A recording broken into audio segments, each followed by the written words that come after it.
I have some friends here in my community who we've been going out to dinner with each other a lot recently, and they're very new to mediumship. It's interesting when people start to get into this, and I said, well, watch the documentary Messages of Hope. Just that'll give you a good introduction. And here's a copy of my book.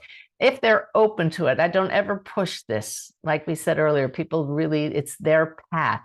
Well, they were open, and then they asked for a reading.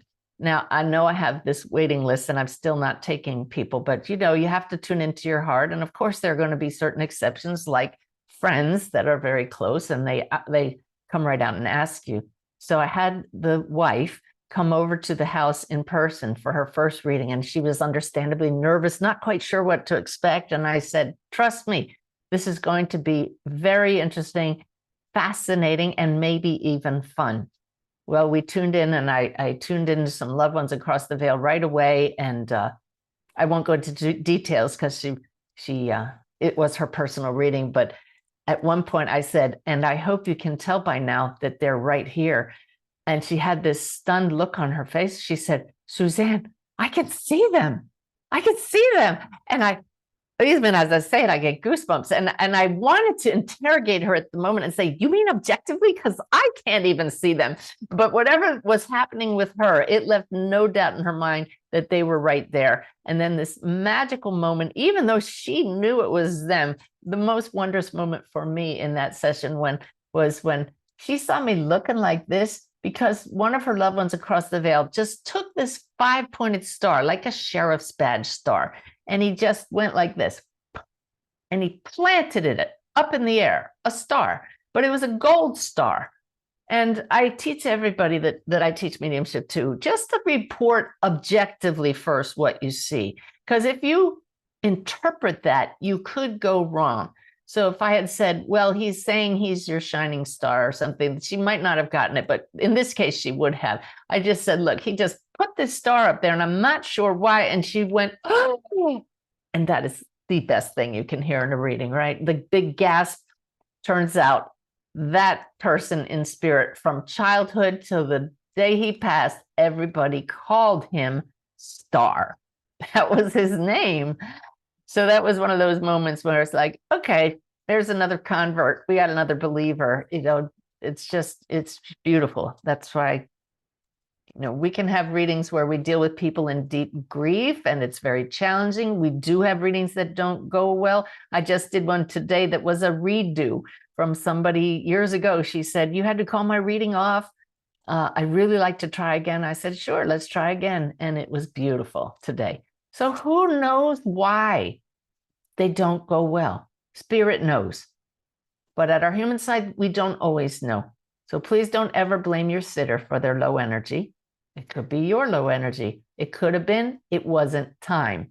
Or there was going to be a more important message when you do it the next time. So we just trust the process. So I was asked to do a reading for a man whose fiance was recently murdered, and she was pregnant. And that's all I knew. I also knew he was desperate to hear from her. So with that, just as I was tuning in, I didn't know where he was located, but as I was just turning on the Zoom meeting, the young woman across the veil came in, and I had a flashing image of her, which is very exciting for me to see. Long dark hair, dark flashing eyes, and I knew in my gut, and that's claircognizance, I knew she was not American. I knew she was a foreigner to her boyfriend, my client. And I knew she spoke with an accent.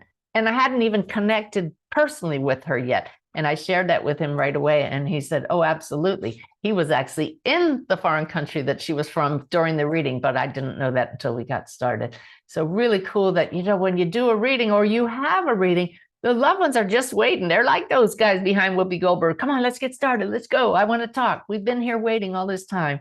And of course, working with the medium's guides to make sure they're able to communicate quickly, efficiently, and clearly. But what was really interesting was he had a lot of questions about her passing. And it's often challenging when for me anyway, when I feel the pressure that people don't know all the details of their loved one's passing. and they're going to trust the medium to get that from across the veil. And the pieces that I got absolutely fit with the missing pieces in the puzzle that he already had.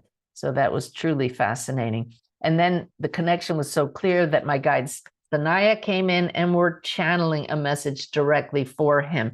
And they said that he would be okay, that his fiance was fine across the veil along with the unborn baby, but that he would actually come out stronger because of this. Don't we all? Hopefully, that's the goal. And then they used the analogy. They showed me a sword, and the sword being forged by the fire. I thought it was an unusual analogy, but the guides, my guides, Sanaya, as they channeled, said, and you will understand this analogy. So when the reading was over, he said, it is a good analogy for me. I run a blog about pirates, and crossed swords are one of my logos. So that's just evidence that comes from the channeling that was very, very validating.